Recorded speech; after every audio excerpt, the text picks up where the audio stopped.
Harini Law Circle Manavargal Vanakkam. I welcome you all back once again to our channel, and this is Advocate Frederick.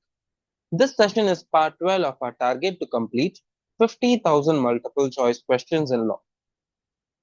If you haven't seen our previous 11 parts, I request you to visit our channel's playlist or check out for the links in the description box. These 50,000 multiple choice questions will help you crack any legal examination which is conducted in your state or in the national level, be it the civil judge examination, judicial services exam, special legal officer exam, or even the district judge exam. You will have the confidence to put your 100% in your performance. These 50,000 questions are divided into 1,000 parts to make it easy and comfortable for you in your preparation. The only favor that I request from you is that I want you all to share this session or our playlist to the students, friends, juniors who are preparing for such examinations very sincerely, and especially to the students who are not able to afford proper coaching or to attend a proper mock test in the course of their study. In that way, it will be very useful for them, and you will be rewarded for that. And I also want you all to subscribe to my channel so that you also don't miss the 1,000 parts of our session. So with that note, I would like to start my first question of this session. Which one of the following is not essential for a contract? So basically, our session is completely in English, and your questions will be on the screen, and the answers to the question is in the bold letters. As you can see, option D is the right answer for the first question, and the explanation is as follows, as you can see in the screen right now. So I'll explain you after each question, so you need not worry about the explanation. So I'll try to make you clear about each question. Which one of the following is not essential for a contract? Consideration, valuable consideration, lawful consideration, adequate consideration. So the correct answer is adequate consideration. So basically, coming to consideration, contract basically has 3-4 essential ingredients which needs to be there according to section 10 of the Indian Contract Act, which includes a proper offer, acceptance, consideration which is lawful in nature, along with free consent. So consideration is there as an essential to a contract. Valuable consideration is essential. Lawful consideration is essential. But consideration need not be adequate. Contract law does not say that consideration needs to be adequate. So we need to understand what Indian Contract Act 1872 says with regard to the essentials of a valid contract, where the essentials being offer, acceptance, intention to create legal relations, lawful object, lawful consideration, capacity of the parties. Capacity in the sense the either of the party should not be a minor to the contract, or the party should not be of an unsound mind, or they should not be under intoxication when the contract was executed. So in such circumstances, the capacity of the parties to the contract is tested. And free consent is also an important essential to the valid contract. Now we have to understand what is an essential first of all. So essential in cases where consideration gains importance is when something of value must be exchanged between the parties. It can be through money or money's worth, right? Anything that has value which can be exchanged between the parties to the contract is that of a consideration in nature.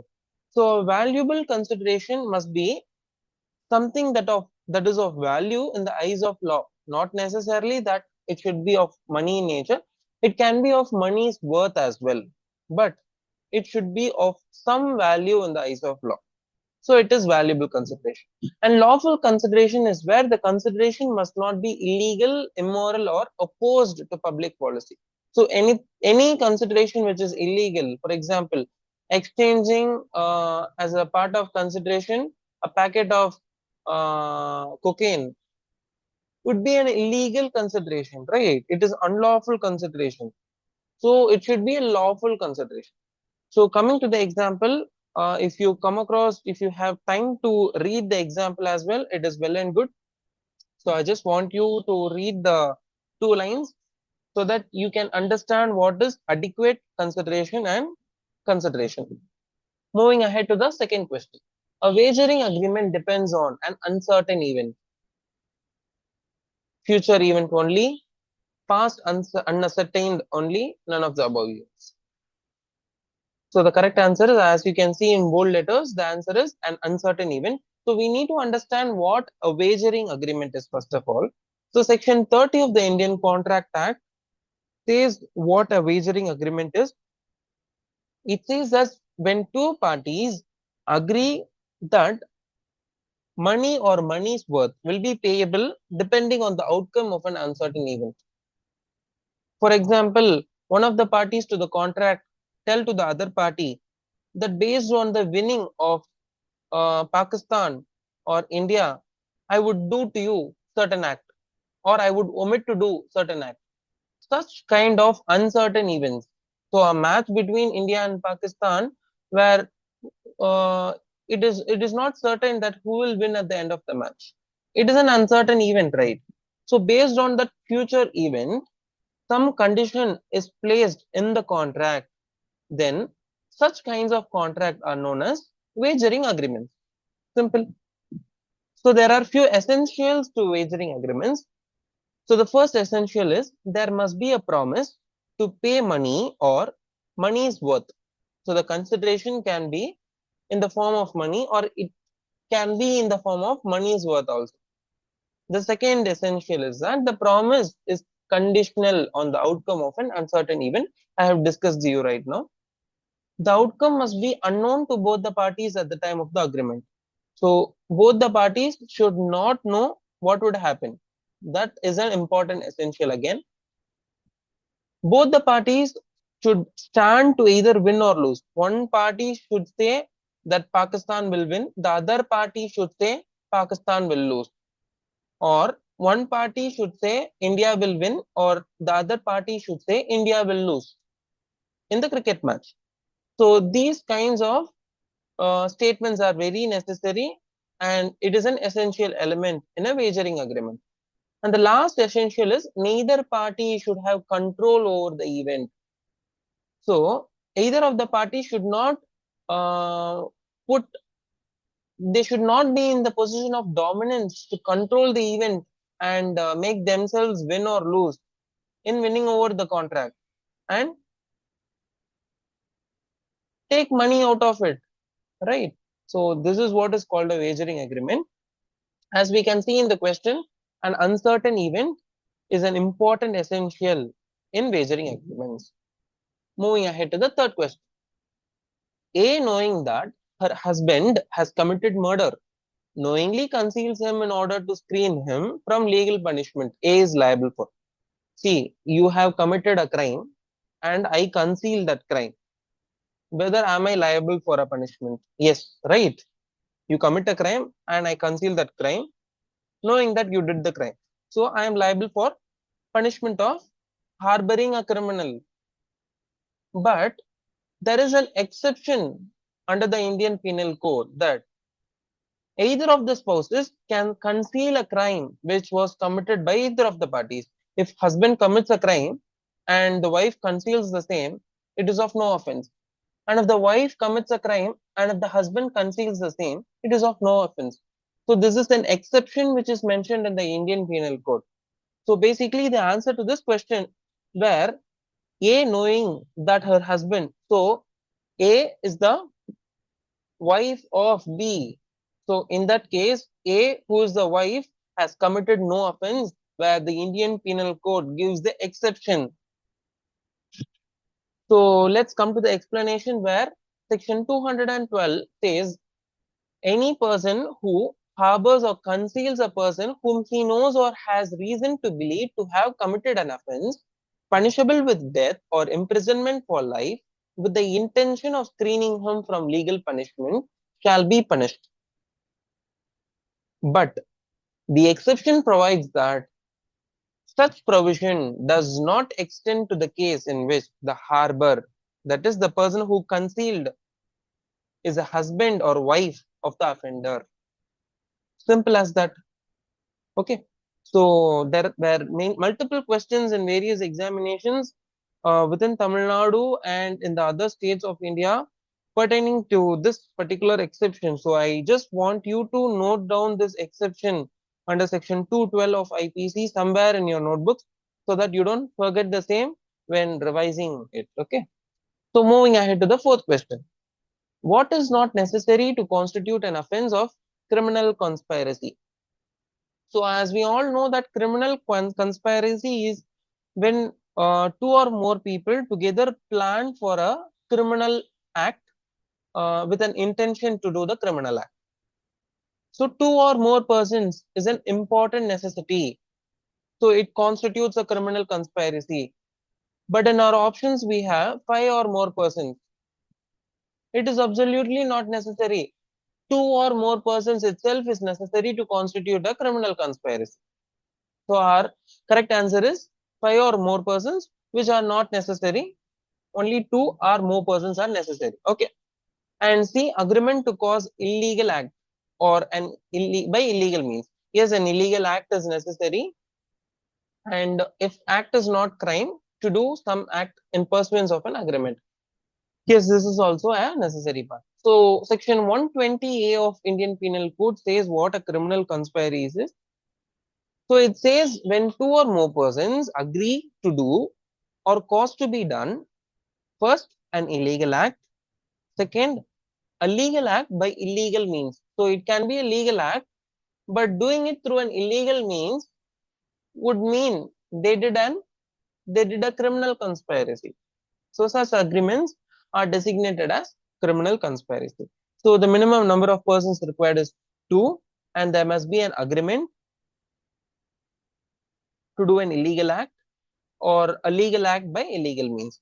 So we need not go ahead again with explaining the same provision. Moving ahead to the fifth question. The word illegal is applicable to everything which is an offense, is prohibited by law, furnishes ground for civil action. Obviously, all the above are right. So when I say illegal, obviously it is an offense, right? Something which is illegal in nature. See, you buy some cocaine or some illegal product, it is an offense. Yes. Okay. Second, is it prohibited by law? Obviously, the Narcotics and Drugs Act prohibits buying cocaine. It is prohibited by law. It is illegal. Furnishes ground for civil action. Yes, it furnishes a ground for civil action and criminal action. Both can be done based on the illegal act which is committed. When you do an illegal act with respect to some property matters, then it furnishes a ground for civil action. If you do some illegal act with respect to a criminal nature act, then it furnishes a ground for criminal action. Obviously, all the above are correct. So I think I need not explain in detail again back to the question. So section 43 deals about illegal actions. Moving ahead to the sixth question. If the object of an agreement is forbidden by law, the agreement is void only but not illegal, illegal only but not void, both void as well as illegal, voidable. So these questions would be confusing in the examination hall when you have very limited time in answering such type of questions. So that is the reason I am trying to explain each and every concept in detail to make you understand the nature and the cause and consequence of each act. Okay. So if the object of an agreement, so the object of the agreement is given more importance to the question. So object is forbidden by law, it is void and illegal. Simple. So the object of the agreement matters more than any of the parts of the agreement. For example, if the object of an agreement between two parties is to kill some person, so killing some person, the death of a particular person is the object of an agreement, then such agreements are forbidden by law, right? Killing is forbidden by law. The object is forbidden by law. Then the agreement itself is void and killing is illegal. It is a criminal illegal offense. Then it is illegal. So both it is void as well as illegal. So understand the core basics, then you won't get confused with any of the options given. So according to section 23 of the Indian Contract Act, the consideration or object of an agreement is unlawful if, so they are telling you, when the consideration or object is illegal, unlawful, when is it unlawful? If it is forbidden by law, any law says that doing such an act is forbidden by law, then it is unlawful. Point number one. Second, it could it would defeat the provisions of any law. Defeating the provisions of any law and forbidden by law has a limited gap between themselves. Forbidden by law is that the law particularly mentions an offense which is done, uh, anything which is done, any act or omission which is done is an offense. So such kind of statements are forbidden by law. Anything that would defeat the provisions of law means anything which is mentioned in a particular provision in the law, and doing such act would defeat the ends of justice, then that would mean defeating the provisions of any law. The third point is it is fraudulent in nature. So a fraud act committed is unlawful. The object of committing a fraud is unlawful. It involves injury to person or property. It is immoral or opposed to public policy. I just want you to remember each and every point of this particular statement, because there can be questions which are repeatedly asked during your examination on these points. Moving ahead. Seventh question, where A promises to obtain for B an employment in the public service and B promises to pay 1,000 rupees to A. The agreement is obviously void. It is against or opposed to public policy, right? So the public policy is based on merits and the scores that you get in your examinations, which are conducted through public service commissions, or merit. It can be either through sports quota also. In such circumstances, a person who offers you a public service on the promise when you pay 1,000 rupees, such kind of contracts between two people are void in nature. Simple as that. I hope you understand. So this is also mentioned in section 23. It is not explicitly mentioned. These are cases where you have to apply your mind based on the provision. So anything which is forbidden by law, fraudulent, or which is immoral or opposed to public policy, such kinds of agreements or contracts are unlawful and illegal, and they are void ab initio. Moving ahead. Section 362 of the Indian Penal Code, the offence of abduction may be committed with a girl under 18 years of age, a boy under 16 years of age, a person of unsound mind, none of the above. See, abduction is not only restricted to people who are under the age of 18 or a boy who is under the age of 16 or with certain limitations. Abduction can be done to any person. Am I right? So, in such circumstances, none of the above is the correct answer. Option D is the correct answer. 18 years, 16 years, or unsound mind may apply to sections like section 361 or 363, but not to 362.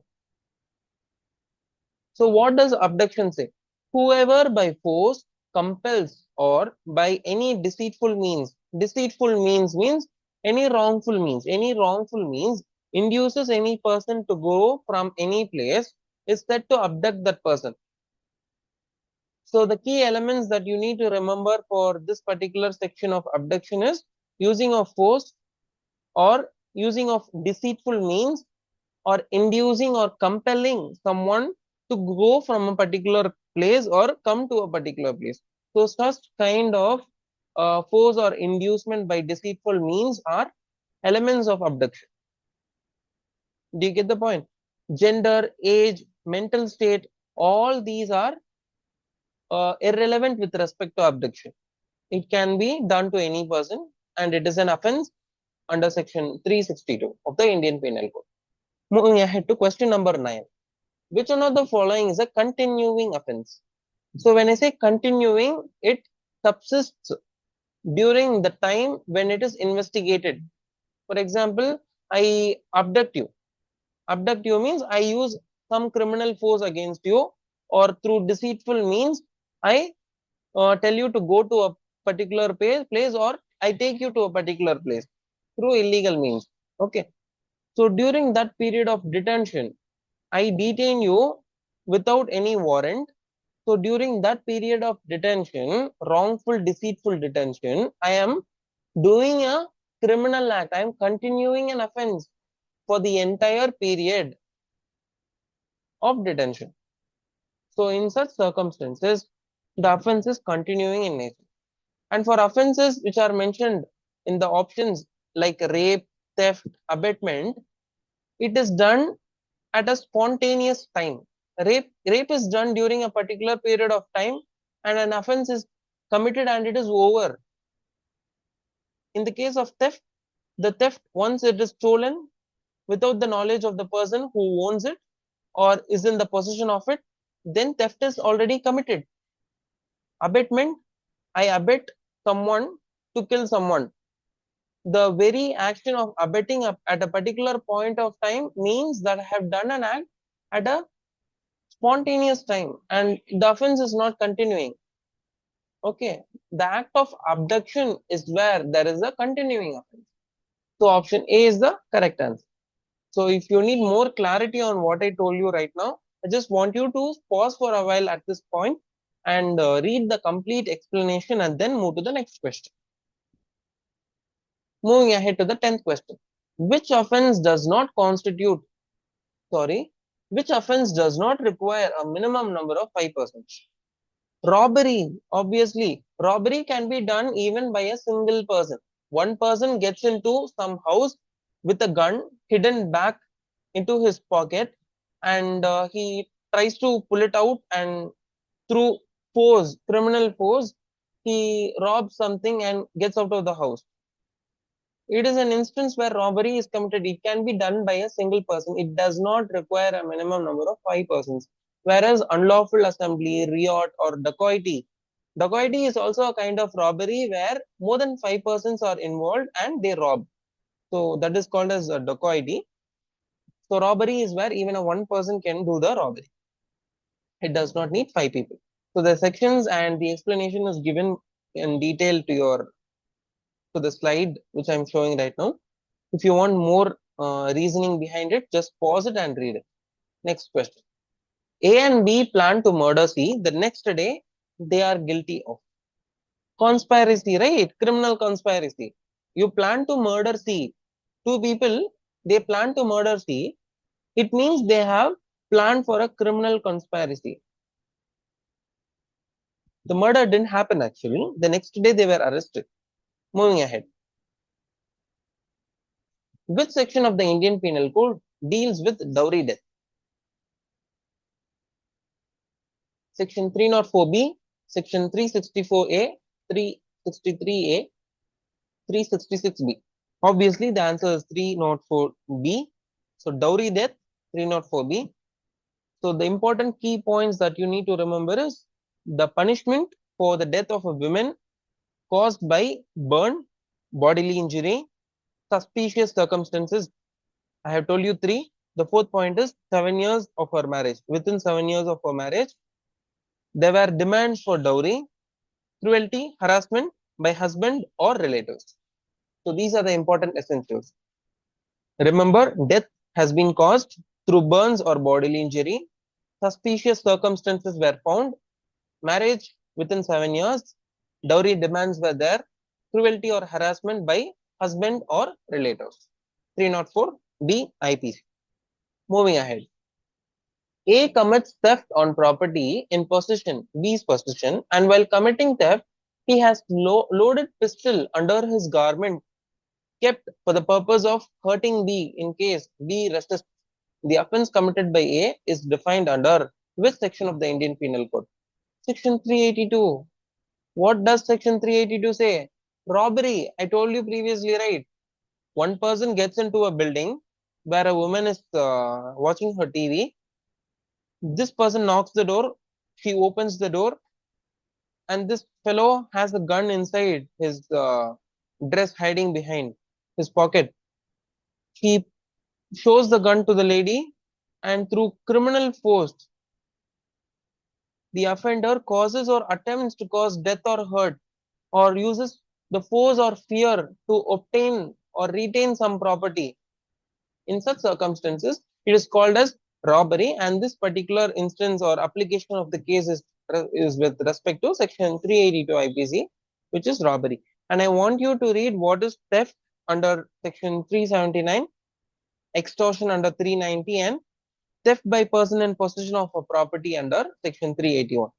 So these provisions will be discussed when a particular application of case with respect to our sessions are dealt. Okay, you need not worry. If you want to have a clear detailed explanation immediately right now, you can pause and read. Otherwise, you will have the knowledge when all these 1000 parts are completed. You need not worry. Okay. 14th question. Which one of the following pairs is not correctly matched? Mens rea, R versus Prince, necessity, DPP beard, insanity, Mech Norton's intoxication, Basudev versus state of Pestu. So necessity is not with respect to DPP beard. DPP beard case is with respect to intoxication only. So it is not with respect to necessity. So obviously that is not the correct option. So just go through with the case laws for a moment and then move to the next question. I'm not getting into more detail on these cases right now because I'd be dealing with the cases later on when a question arises for the same. Here necessity does not apply to the particular case. 15th question. A in India instigates B, a foreigner in Pakistan, to commit a murder in Pakistan. B commits murder. In this case, A is guilty of abetting murder. Obviously, see, you are in India, or a person A is in India, and he abets in the sense he instigates, right? He instigates someone who is in another country. It is not that a person is a foreigner in Pakistan. It can be a foreigner in any country. A who is sitting in India abets someone who is a foreigner in any country in the world to commit a murder of another person who is in that country. Then A is guilty of abetting murder. He is not guilty of murder. He is just guilty of abetting murder. But the only point that needs to be checked is whether A abetted that person B, who is a foreigner sitting in another country, sitting in India. He should have abetted him sitting in India. If he did not abet him sitting in India, then it does not constitute an offense, even of abetting murder. He should have abetted the murder sitting in India. So that is an important essential. Moving ahead to the 16th question. In every statute, mens rea is to be implied unless the contrary is shown. This view was expressed in Sheras versus D. Rudson is the answer to the question. So mens rea is the guilty mind. So this guilty mind should be implied in every statute, or when there are exceptions to guilty mind, it should be clearly stated in the provision. So criminal courts usually what they presume is the mens rea is very essential in constituting a crime. Mens rea and actus reus, both these things are very essential in constituting a criminal act.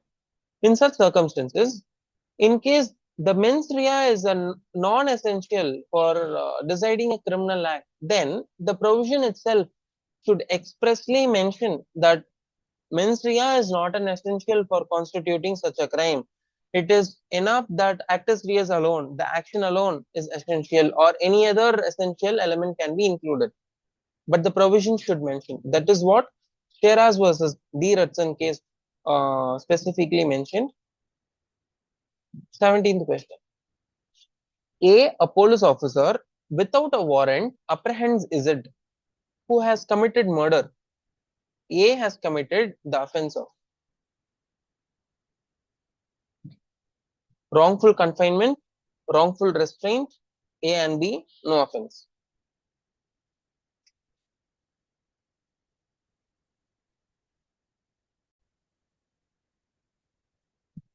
As you can see in the question that A is a police officer and Z has committed a murder. So when a cognizable offense is committed, a police officer does not require a warrant, right? He does not require a warrant to arrest a person. So in such circumstances, the apprehension was lawful and no offense is committed by the police officer. Simple. And this is mentioned in section 41 of the Indian Penal Code. Moving ahead.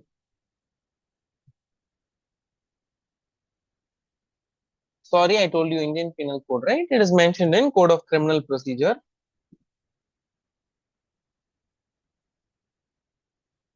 Moving ahead to the 18th question. X drives very fast through a crowded road to catch a flight, knowing that his act in all probability may cause death.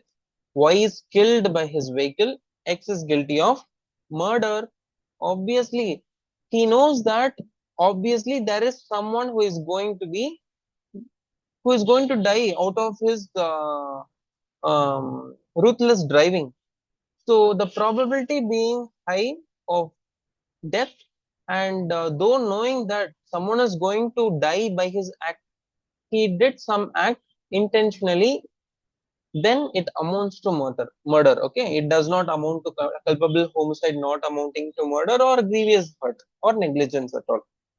It is murder. It is a pure case of murder under section 300 of the Indian Penal Code, and he is to be punished under section 302 of the Indian Penal Code, which includes situations where a person causes death by doing an act with the knowledge that the act is so imminently dangerous that it must in all probability cause death. Moving ahead to the next question. A puts jewels into the box belonging to B with the intention that they may be found in that box, with the result that B may be convicted for the offense of theft. A has committed the offense under section 192 of the Indian Penal Code. Yes. So he tries to fabricate false evidence. So that is what section 192 of the Indian Penal Code says. So it says that whoever causes, I just want you to understand the way I express terms. Just stop and try to understand. Whoever causes any circumstance to exist or to be believed with the intention of causing any person to be convicted of any offense shall be said to fabricate false evidence. So here what did A do? A intentionally placed some jewel into the box of B to create a false impression against B that B committed theft. So it clearly satisfies a case of fabricating the false evidence. Whereas section 192 deals with giving false evidence in a judicial proceeding, and 193 deals with punishment for false evidence with respect to giving false evidence in the judicial proceeding. So other options are not correct. 192 is the correct option for this question.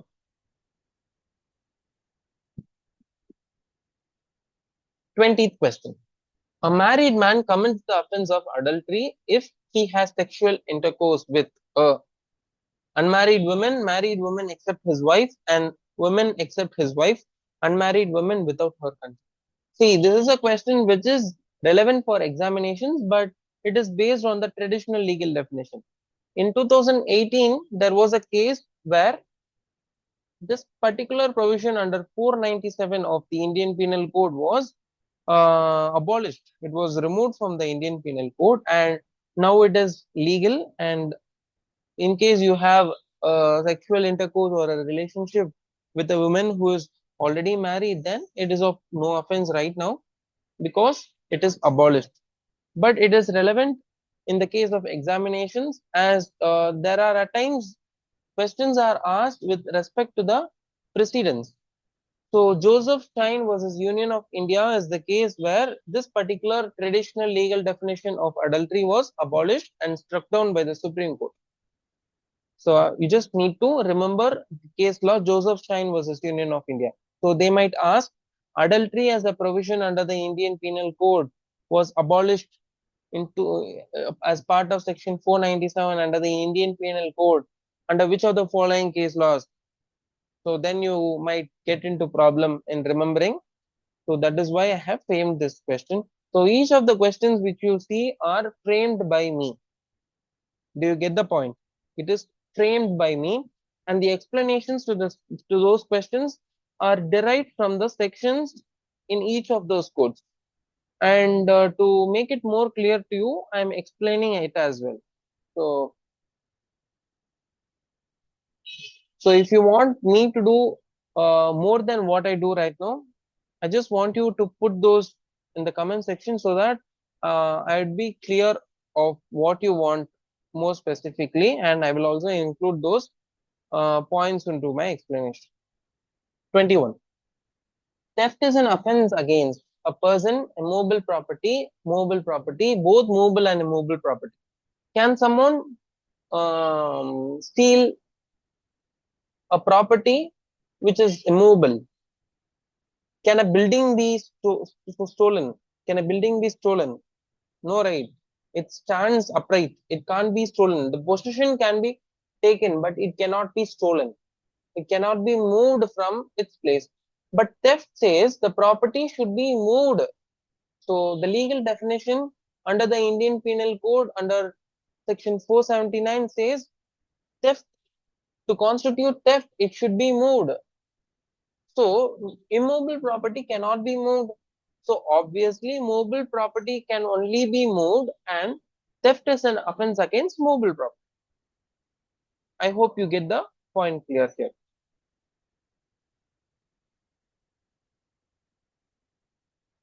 22. The principle of proximity of crime under the criminal law is irrelevant while deciding the liability for the offense of. So for which kind of offenses given below in the options, the proximity of crime is relevant is the question here asked. So you need to understand what the principle of proximity of crime means first of all.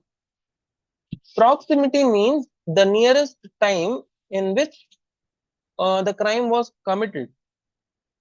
Theft, dacoity, where the crime can be committed at a particular instance of time and the proximity is large. Culpable homicide and murder, yes, the proximity of committing it is large. Kidnapping and abduction, the proximity of committing that crime is at large because you're directly involved into that particular crime and do it. Whereas for a proximity of crime in case of an abetment, it is not as near as that of the other crimes mentioned above in the options. Okay. So the basic requirement for the principle of proximity of crime is the criminal act or event must be closely connected to the time and place of the accused conduct to establish the liability. In case of, let's take the case of murder. The murder's proximity of crime is very near. It is closely connected to the time and the place of the accused performance or conduct or act of doing that criminal act, right? The murder. So proximity in cases of abduction, abetment or conspiracy is not very near. A and B planned together for a conspiracy to kill C, but C did not die, or the conspiracy or the planning can be done in their home and the act of killing can be done somewhere else. So the time and the place does not is not closely connected to each other. So in case of abetment and conspiracy, the time and the place of doing the act is not connected to each other closely. So that is where the principle of proximity of crime is constituted. Moving ahead to the 23rd question. Under which section of the Code of Criminal Procedure 1973 is the term offense defined? So this we have already seen in our previous sessions also.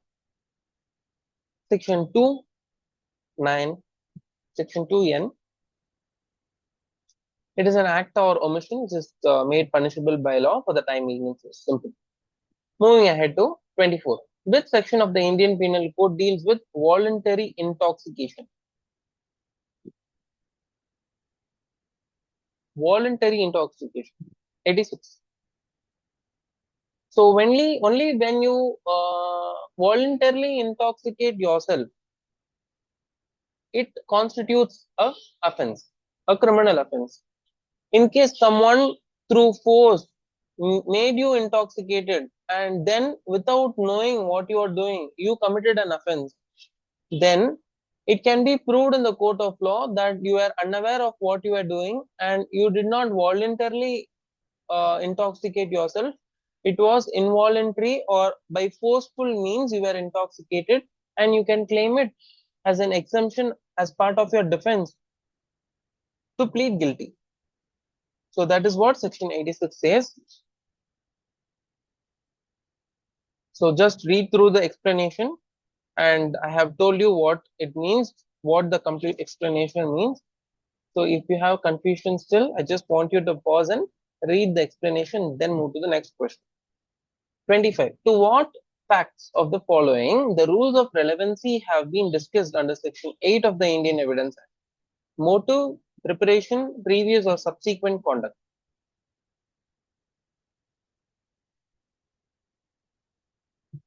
Section 8 clearly mentions that cause, effect, occasion, all these are relevant, which constitutes a substantial proof in the Indian Evidence Act. So, motive, preparation, and the previous and subsequent conducts are very relevant. So, these are the relevant provisions under Section 8 of the Indian Evidence Act. All the above is the correct answer.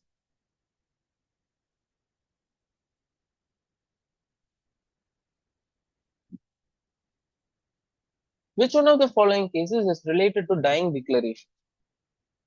Queen versus Abdullah. Just try to remember abduction, dying declaration, queen. So the queen, when she is dying, she is giving a dying declaration. You just have to remember in such a way, because there are numerous case laws that you need to remember when preparing for such examinations. The only way to remember is by having some mnemonics like this. Okay. So Queen versus Abdullah, which was a case of 1885, which is a landmark case with regard to dying declarations, where this particular says that gestures and signs made by a dying person and who is unable to talk. The element is that he should be unable to talk. In such circumstances, gestures and signs can also be taken, or it can also be treated as a proper dying declaration.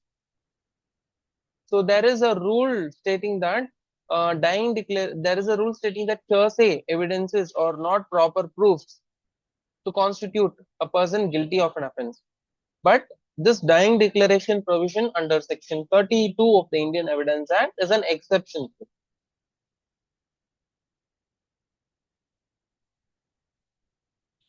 A receiver is a officer of the court. To explain you what is a receiver is a person who is appointed by the court of law as an officer of the court to manage a property which is under dispute. It can be the receiver can be appointed either before the decree is passed or even after the decree is passed. So just read through the explanation to get more clarity. 28. Under which provision of the Code of Civil Procedure 1908 may the collector be appointed as a receiver? So it is under Order 40, Rule 5. Order 40, Rule 5 says that the collector can be appointed as a receiver by the court. Moving ahead. 12th schedule was added by the Constitution by 74th Amendment Act, and the 11th schedule was added by the 73rd Amendment Act. 11th schedule is with respect to Panchayati Raj, and 74th Amendment is with respect to urban local bodies, which we usually call it as municipal bodies, municipality, right? So this is an easy question if you had read through the Constitution in an overview itself. 30th question. The word secular used in the preamble of the Constitution means option A, the state has no religion of its own. All religions are treated equally. The state has no common religion. Both A and B are correct. So the term secular means state has no religion on its own, of its own. All religions are treated equally. So both A and B are correct. So this is again a simple question. 31. For the lease of immobile property, the tenure for more than 1 year or year to year, only registration is sufficient. So this was incorporated into the Transfer of Property Act through an amendment. So it made mandatory of leases of immobile property which is more than 1 year to avoid any third parties from unenforcing the contract, unlawfully taking control of the contract. 32. Which of the following is not an essential element of gift? Donor and donee. Donor and donee are the essential elements. Donor donates and donee receives. Subject matter, obviously, there needs to be some subject matter of the donation, the gift itself. Transfer of subject matter, yes, the donor transfers the subject matter to the donee. Transfer must be for consideration. Not at all. Gift does not involve consideration. If a gift involves consideration, it is not a gift. Something which involves a consideration is not a gift. Understood? Next question. Prime Minister itself is a separate class. This was laid down in P.V. Shastri versus Union of India. So, separate class. So, usually, as we read the Constitution, Article 14 says about equality before law and equal protection of law. So, the Constitution declares that everybody who are citizens of India need to be treated equally. But there are various exceptions to it as well, where reasonable classification can make unequal classification also. So this unequal classification, so this reasonable classification as we usually call it, should be based on rational nexus. There should be some rational nexus. And Prime Minister being or having some special powers, duties, responsibilities, it is rational to reasonably classify him into a separate class and treat him differently. So equality clause is not applicable with respect to Prime Minister of India. So the two most important things under Article 14 is intelligible differentia and rational nexus to the object which is thought to be achieved. 34th question. State executive power is vested with Chief Minister, Council of Ministers, Chief Minister and Council of Ministers, Governor. Article 144 of the Constitution explicitly says that the executive power of the state shall be vested with the governor. And the execution is purely based with the aid and advice of the Council of Ministers along with the Chief Minister.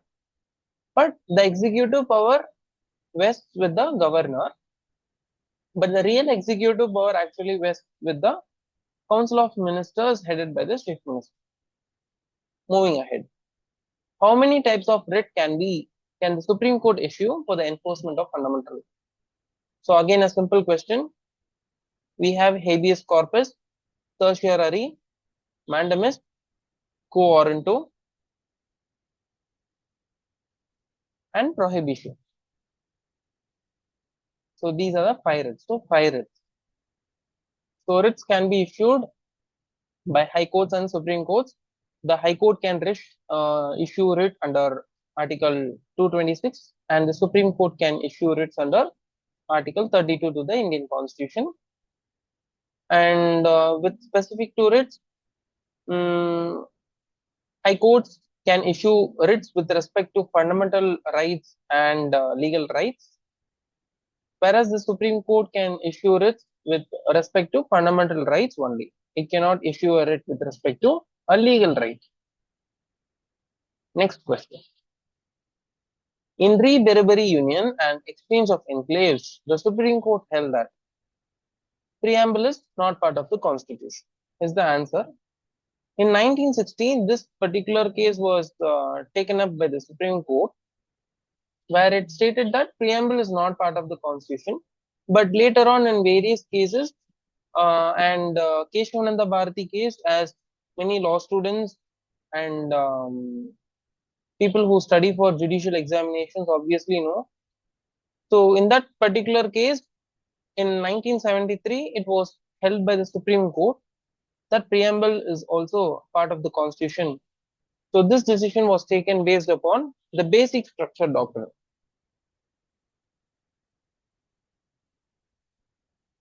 Next on the screen, the 44th Constitutional Amendment 1978 amended Article 32, deleted Article 31, and introduced Article 300A, deleted Article 32 from Part 3 of the Constitution, introduced a new Article 300 in the Constitution. So, as we can see, deleted Article 31 and introduced Article 300A. So, the 44th Constitutional Amendment 1978 removed right to property as a fundamental right in Article 31 and placed it under Article 300A as a legal right alone. So now you cannot ask for property as a fundamental right. So the state has deprived your rights.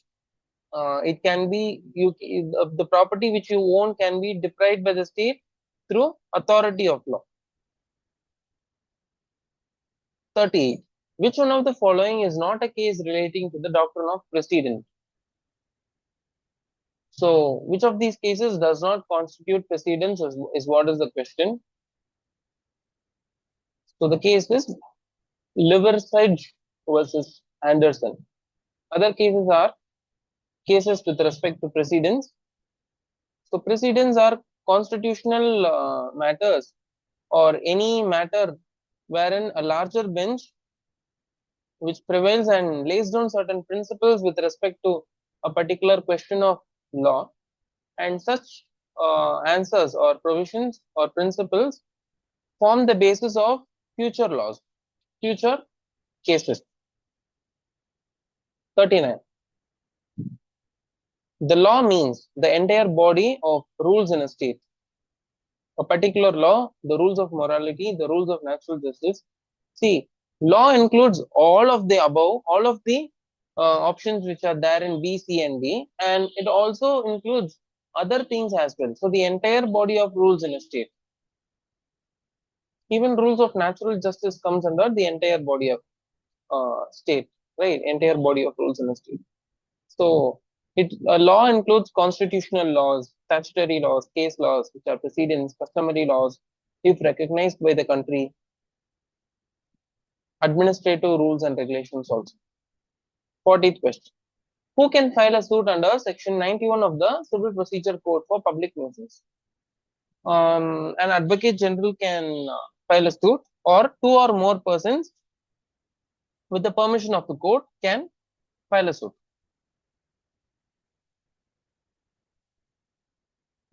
Next question. Under which provision of the Civil Procedure Code are temporary injunctions granted? So before a decree could be awarded, temporary injunctions are granted to prohibit either of the parties or the defendant from interfering with the property or doing any action which is unlawful or lawful, but which defends the ends of justice before the decree could be pronounced. So this is mentioned under Order 39 Rule 1. Sometimes obviously we lawyers, advocates, we get confused while telling something like articles, sections, orders, rules. It's obvious that we get confused while putting words out. Not a big deal. Order 39 Rule 1. Moving ahead. Which one of the following is not an actionable claim? Actionable claim. So actionable claim means you can file a suit in the court of law for demanding the same. So a claim for arrears of rent, somebody didn't pay you rent, you can go to the court and claim the arrears share in the partnership. You get into a partnership and one party does not share the profits which arrive out of the partnership business, you can claim for the share. Claim for return of earnest money.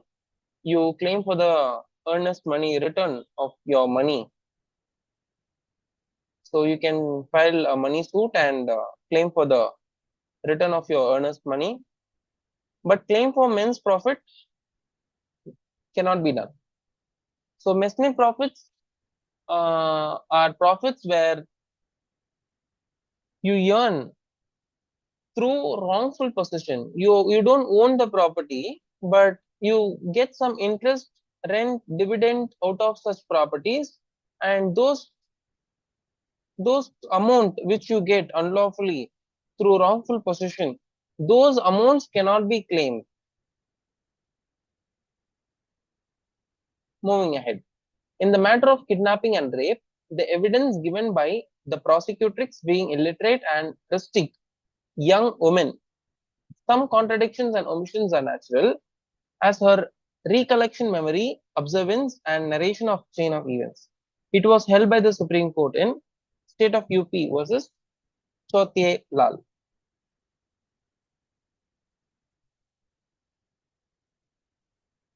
So the Supreme Court in this case recognized that the testimony of a prosecutrix in rape and kidnapping cases, particularly when she is young, illiterate, and from a rustic background, may naturally contain some contradictions and omissions. This arises due to her limited capacity for detailed recollection and narration, as well as the traumatic nature of the incident. The court emphasized that such minor discrepancies should not lead to rejection of her testimony if the core facts remain credible. Moving ahead. Deemed decree implies final judgment of the court, final order of the court, first para of the judgment, last para of the judgment till decree is prepared.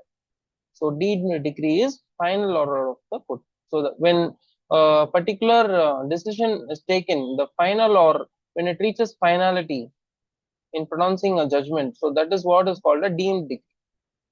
Next one. The duration of existence of a caveat filed under the Code of Civil Procedure 1908 is 90 days from the date when it was lodged. So you need to file a petition for your civil case before the completion of this 90 days period of filing caveat. So caveat is filed when you need to stop other parties from filing a civil suit on the same property. See, for example, you have a property and it is lawfully owned by you, and you don't want some other party to file a case on that property or not to involve with respect to a particular property for a certain period of time, then you file caveat. Meanwhile, you need to file the case within those 90 days. If you leave those 90 days period, then the caveat is gone. So it is mentioned in section 148A, subsection 5 of Code of Civil Procedure. Which one of the following is not a mode of acquisition of possession? Taking is a mode of acquisition. Delivery, yes. By operation of law, yes. Acquisition, mode of acquisition, no. Acquisition is a very wide term. It cannot be a mode of acquisition. Something cannot be something of itself, right? Acquisition cannot be acquisition of possession. Next one. 47. Which of the following is an offense against body, property, reputation, and feelings under the Indian Penal Code? Kidnapping, abduction, rape, cheating. Taking word by word, option by option, it's easy to eliminate first of all. In case of kidnapping, kidnapping is using criminal force. You move someone away from from their person to some other place. So that is called as kidnapping, and you detain that person. So it does not involve any property. Abduction, similar lines, but you detain them using criminal force again. Rape, it constitutes an offense of penetration and other kinds of sexual acts which were amended by the Criminal Law Amendment Act 2005, and again it does not involve any property. And cheating, yes, of course, cheating can be done on property, life, reputation.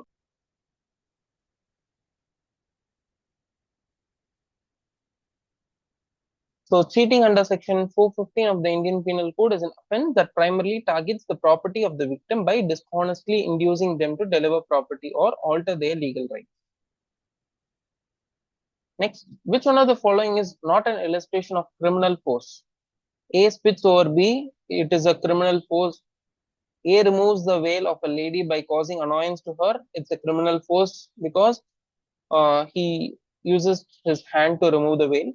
A shakes his fist at B. A pours boiling water in the bucket from which B was bathing. So A shaking his fist at B may amount to criminal force in case he hit him or he touched him. A did not touch him. He just used his fist. He shaked his fist. But in case if he shaked his fist and it seemed to use criminal force or threaten B, then it would amount to assault, but not criminal force. Criminal force, there needs to be some kind of physical force which is used against B. Next question.